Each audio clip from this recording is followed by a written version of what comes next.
Bonjour, c'est Claudia. Alors je reviens aujourd'hui pour vous présenter un grand album de Noël que je fais avec du très vieux papier. C'est un très grand album. En quantité de photos, il y a 50 espaces déjà de prévus. Et il fait 25 sur 26. Alors c'est plutôt un album qu'on va tenir debout. Alors là j'ai dû l'ouvrir pour pouvoir vous le présenter sur table. Le système de fermeture, c'est en fait des boutons. Voilà, puisque 50 photos, ben, ça va forcément s'épaissir. Et c'est un album pop-up, mais qui fait également flipbook, puisqu'on va pouvoir l'ouvrir comme ça sur 3 parties. Alors, sur la partie de gauche, ici, j'ai rajouté tous les petits cartons qui me restaient, les chutes de papier. J'ai fait un petit espace photo, puisque la taille s'y prêtait. Le système de fermeture. Donc c'est effectivement une carte et puis mes chutes de papier qui vont fermer la page.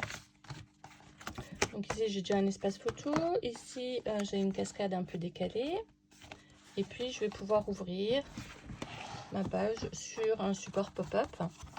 De chaque côté ici j'ai mis des tags pour les emballages cadeaux. Sur la partie centrale, alors là j'ai fait une petite enveloppe avec un petit mot pour le Père Noël. Donc c'est juste un espace photo, hein. Donc j'ai complété parce que je trouvais que ça faisait un peu vide sur la page. Quand j'ouvre sur la page de gauche, j'ai encore mes tags, des espaces, des chutes de papier et j'ai fait des cartes et des espaces photos. Ici on a un petit flip-flap. Là j'ai encore un support pour mettre des grandes photos. J'aurais pu décorer, je vais peut-être encore le faire avant de l'offrir. C'est bien aussi d'avoir des grands espaces vides.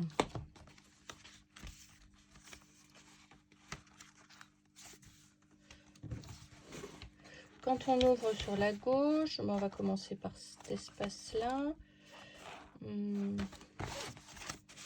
On va trouver ici une carte fermoir avec un espace photo qui s'ouvre sur un grand espace et deux petits.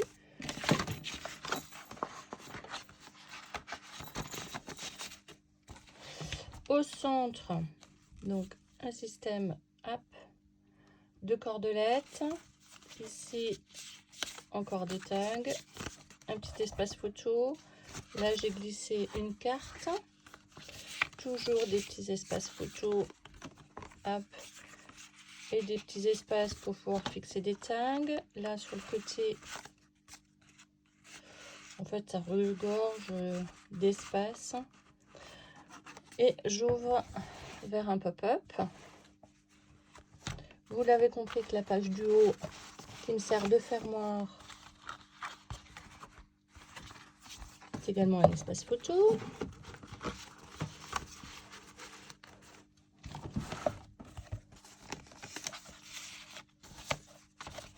Et cette page, bien évidemment, s'ouvre sur une autre. Où là, j'ai un espace donc, pour mettre des photos ou des tags. Et de nouveau une cascade décalée. Et on va ouvrir ça sur un pop-up. Donc c'est un calendrier de l'Avent pour mettre des sachets de thé. Donc on l'a recto verso. Bien évidemment ici j'en ai profité parce qu'il y a des belles images de Noël pour mettre des espaces photos.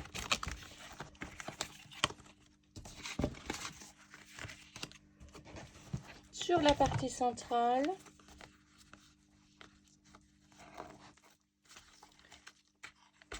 on a encore ici un espace décalé avec la fameuse lettre du Père Noël qu'on va pouvoir rédiger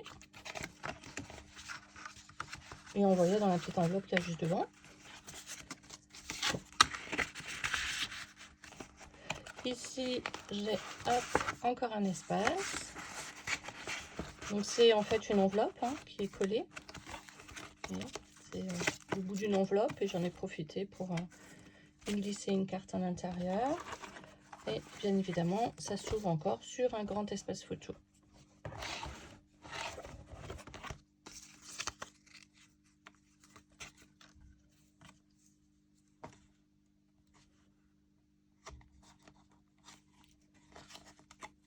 Je vais améliorer ça tout à l'heure. Voilà, sur la dernière de couverture, ici, on a encore un petit pop-up. J'ai juste d'ouvrir et de tirer. Et on a encore 3 espaces photos. Donc voilà, 50 espaces déjà prédéfinis pour mettre des photos, un calendrier de l'Avent avec soit des petits chocolats, soit des sachets de thé. Moi, je l'avais prévu pour des sachets de thé. La reliure est un peu particulière. Donc là, j'ai mis de la feutrine parce que ma reliure, elle est construite en tissu. Donc, je vous ferai un jour un tuto. En tissu, ça permet d'avoir, quand on a des grands albums comme ça, très lourds, avec des pages qui sont très très dures, d'avoir quand même quelque chose de très souple et qui reste finalement posé à plat quand on va l'ouvrir. Voilà, j'espère que ça vous a plu et je vous retrouve sur le prochain tuto. À bientôt.